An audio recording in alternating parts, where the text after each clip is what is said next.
Ecovilas são comunidades intencionais com foco no desenvolvimento local sustentável. Então são pessoas que decidem viver juntas em harmonia com o ambiente para criar um modelo de vida sustentável.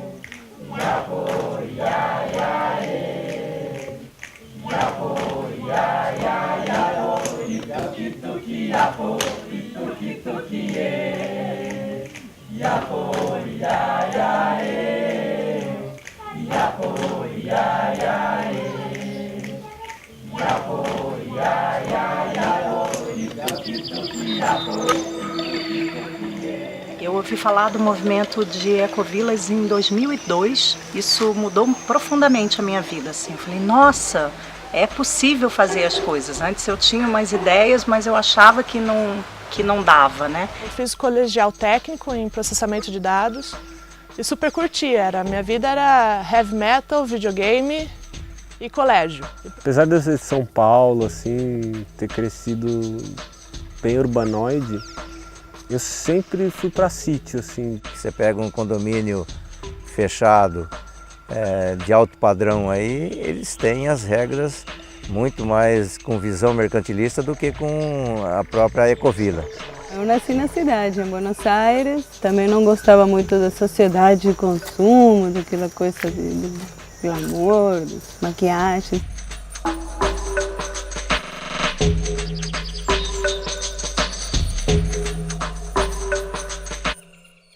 A gente chegou em 89 e a primeira coisa foi tentar plantar. A gente chegou para plantar, para descobrir o mundo, num lugarzinho só.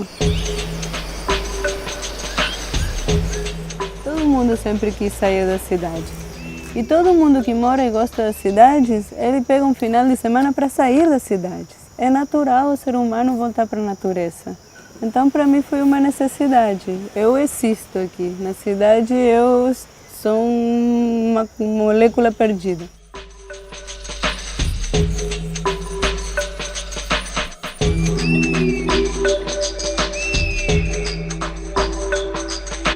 Me chamou a atenção a história da comunidade muito na questão de morar com amigos. Enquanto experiência de república, a nossa república a gente dividia os custos, dividia a telefonia, dividia a compra de mercado. Dinheiro não se come. Computador tá aí, tá, mas é fundamental para a nossa vida o computador? Não, você precisa de um abrigo, você precisa de comer. Então isso tudo veio, durante a discussão da Ecovila, eu comecei a refletir sobre.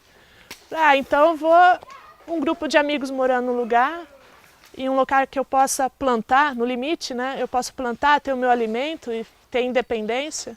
Eu acho que seria o melhor caminho, então foi nesse sentido que eu me envolvi com a Ecovila e começou a transformação na minha vida. Tem outras pessoas que perguntavam assim, mas vocês andam pelado lá? Eu, não! Como você me conhece? Você acha que eu não acho, mas não sei, né? Esse negócio de comunidade, na zona rural, né? Deve andar pelado e abraçar árvore. Há 10 anos atrás eu fui fazer um intercâmbio na Austrália e ali na Austrália eu fiquei numa comunidade lá, numa ecovila,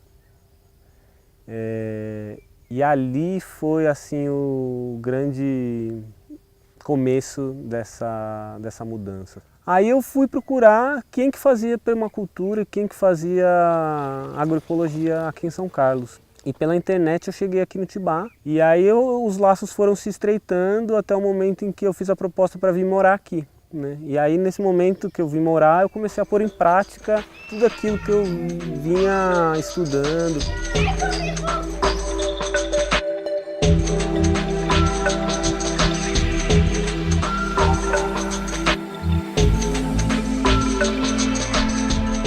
No início nós tínhamos uma visão ou uma previsão de que as coisas seriam muito mais fáceis do que estamos vendo hoje. Nós demos entrada na prefeitura para se construir uma ecovila, só que nós encontramos obstáculos, inúmeros deles, na gestão pública. Não tinha regras para a construção de ecovilas.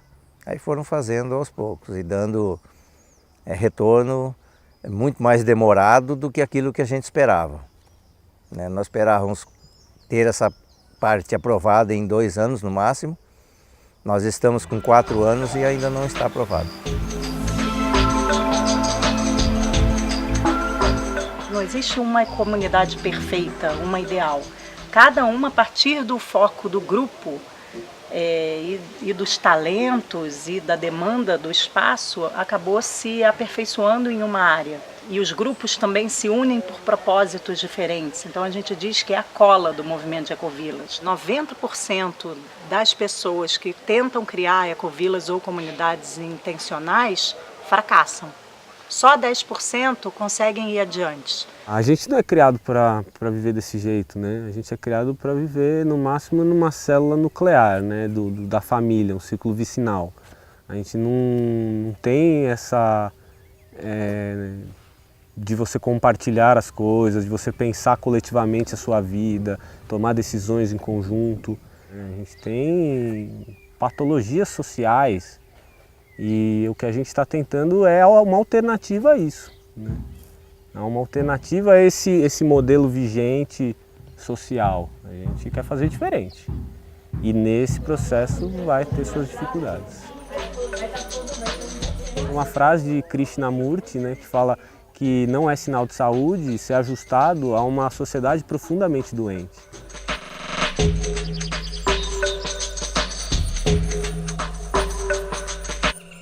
A sustentabilidade não é só ambiental, como muitas das pessoas veem.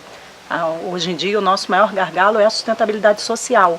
Como que a gente, nessa cultura atual, individualista, competitiva, consegue viver junto, se relacionar, cuidar dos conflitos, gerir um espaço em conjunto. E o tripé do desenvolvimento sustentável é pensar no social, no ecológico e no econômico. E as ecovilas colocaram um ingrediente a mais, que é o aspecto cultural. Então a gente pode se dividir. Quem topa lavar louça? Uma. Quem topa secar? Pode ser? Cada dia tem um grupo, uma dupla ou um trio, que faz as refeições do dia e cuida dos espaços coletivos. A gente se une bastante quando a gente trabalha juntos em alguma atividade. Por mais que separados todos trabalhamos pela Ecovila, né? Quando o mutirão é todo mundo junto, a gente está vendo o outro trabalhar, está conversando com uma outra pessoa que acaba não encontrando, por mais que viva na Ecovila. Quando a gente trabalha no mutirão, a gente se conecta mais. Então é uma forma de conectar o coletivo num trabalho que precisa de mais de uma pessoa. Um grupo trabalha, rende mais e você conecta as pessoas através do trabalho. A gente tinha um espaço que comporta mais pessoas do que apenas 2, 3, 4 e que tem um tratamento de esgoto com biodigestor, que aproveita o gás, que aproveita, né, transforma em adubo, em energia, tem um gerador hidráulico, então aproveita a água do rio, transforma em energia, tem energia solar, tem a horta orgânica. Então a gente tinha montado um sistema sustentável que valia para mais pessoas viver nele. A gente construiu nossa casa em 2014. A gente se viu num processo assim, tem que construir a casa e tem que ser rápido. Então, qual que é a construção de menor impacto ambiental que a gente pode escolher? É melhor a madeira do que fazer uma casa baseada em tijolo e cimento, né? E pensar nos fluxos da água dentro da casa, né? A água, então a gente vai fazer o tratamento da água para não jogar de qualquer jeito na natureza. Então a gente fez o tratamento da bacia de evapotranspiração para esgoto. A gente tem bananeira, por exemplo, que daqui a pouco a gente vai comer a banana que se alimentou da nossa água negra. Então a gente cuida do ciclo e a água sai limpa para ir para o afluente, né, sem problema.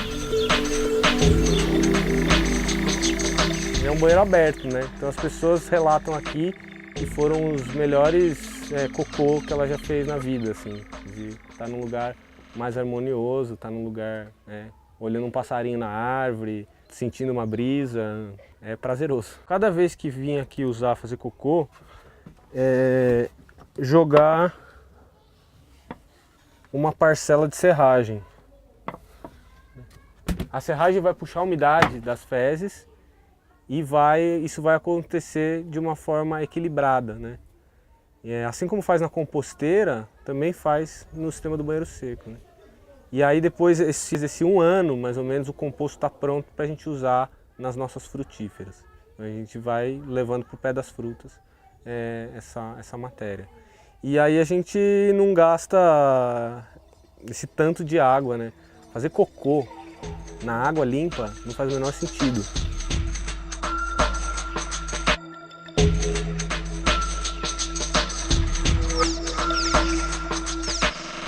Hoje tem 4 famílias morando aqui.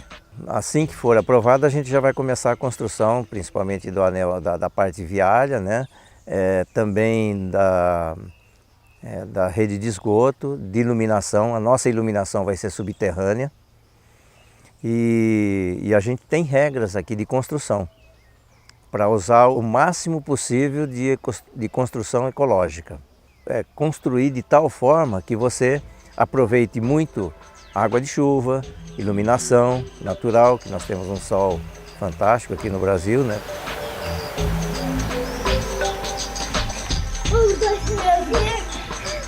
Essa piscina ela é abastecida com água do telhado, água da chuva, né? Que cai na calha, passa numa bomba ali de 200 litros e passa no cano, enche ela e aí ela é uma piscina que a gente estimula a vida nela, né? Então ela tem plantas, ela tem peixes, e a gente não usa nenhum tipo de produto químico, né?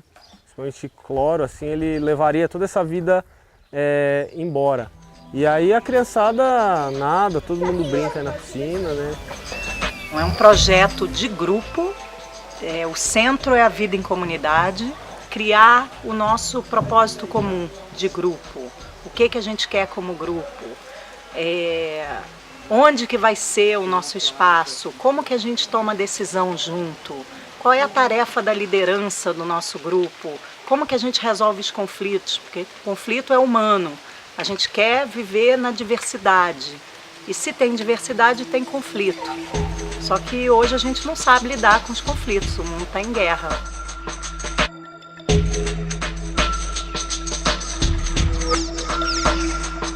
É muito difícil para a gente que vem dessa cultura individualista, de isolamento, de competição, aprender a conviver junto.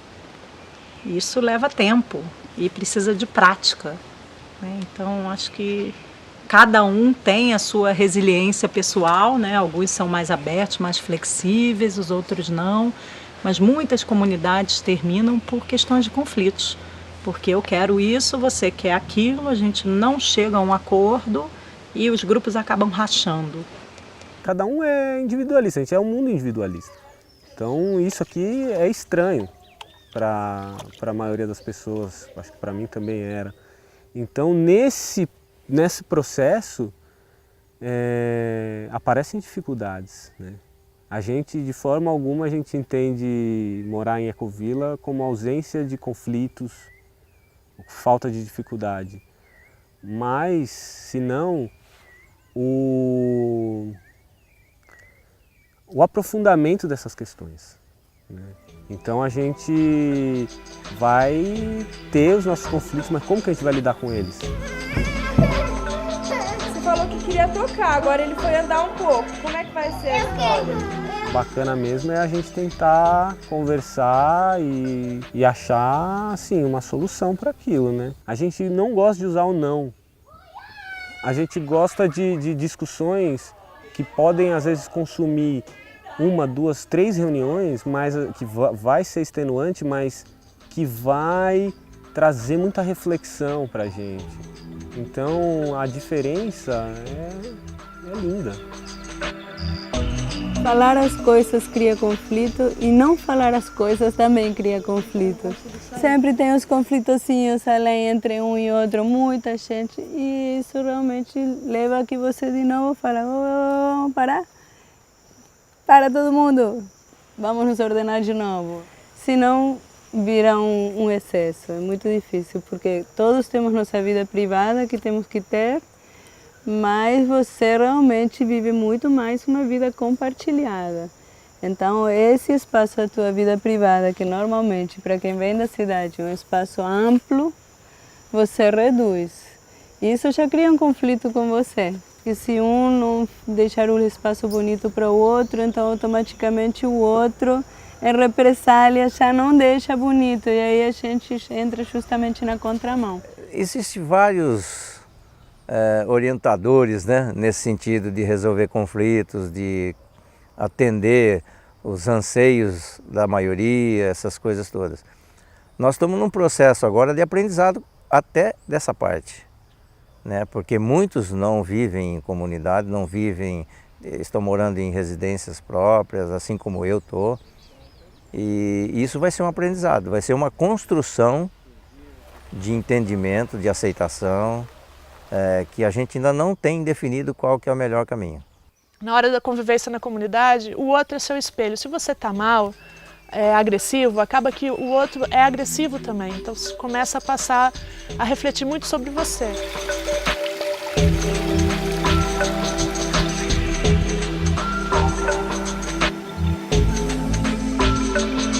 É uma mudança cultural, né, que leva tempo, vai levar tempo para acontecer. Mas se a gente fica de braço cruzado, ela não vai acontecer nunca. E acho que o diferencial das ecovilas é levar isso para a prática. A gente acredita, a gente quer fazer e a gente está fazendo agora. Eu não digo assim que tem que viver em ecovilas e em coletivos para desenvolver. Facilita, porque te puxa te obriga a sair da zona de conforto, né? Sendo que se você está na corrida do rato dentro da sociedade, é fácil e é aceitável você fugir disso. Então acho que as ecovilas têm muito a ensinar nesse sentido. São laboratórios vivos de práticas sustentáveis. A gente liga a televisão e vendo compre isso, compre aquilo, compre mais.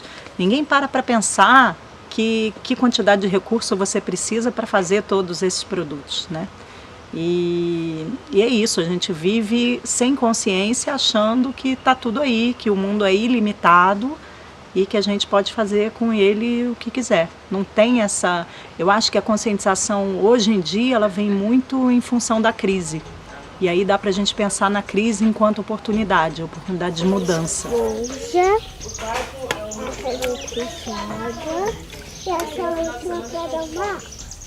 Quando a gente começou a falar de cidades em transição no Brasil, mudanças climáticas, pico do petróleo, as pessoas olhavam e falavam, que isso, o Brasil tem etanol, o Brasil tem pré-sal, não tem problema, mudanças climáticas acontecem lá do outro lado do mundo, aqui não.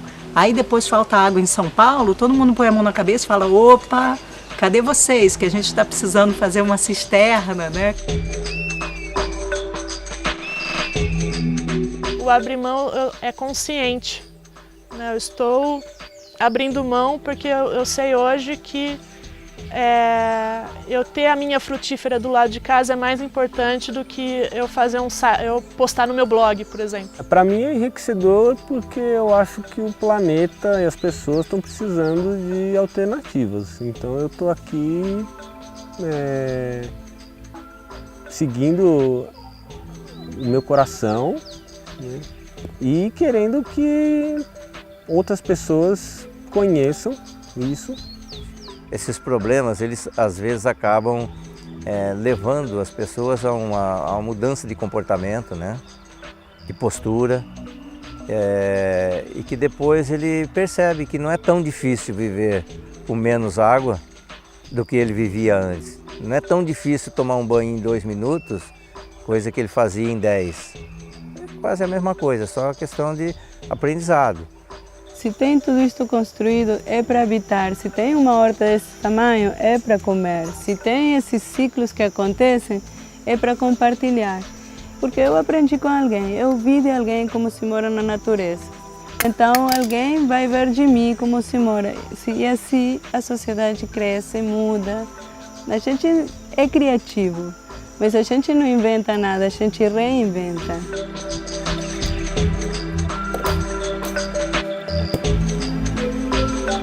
Quando a gente se dá conta dessa insustentabilidade que a grande maioria das pessoas vive, você começa a pensar em outros modelos possíveis. E as ecovilas são um modelo possível que traz muita esperança. E como que a gente pode pensar em desenhar a sustentabilidade, já que esse modelo de vida que a gente está levando não vai dar em lugar nenhum, Como que a gente planeja, desenha e se prepara para um outro?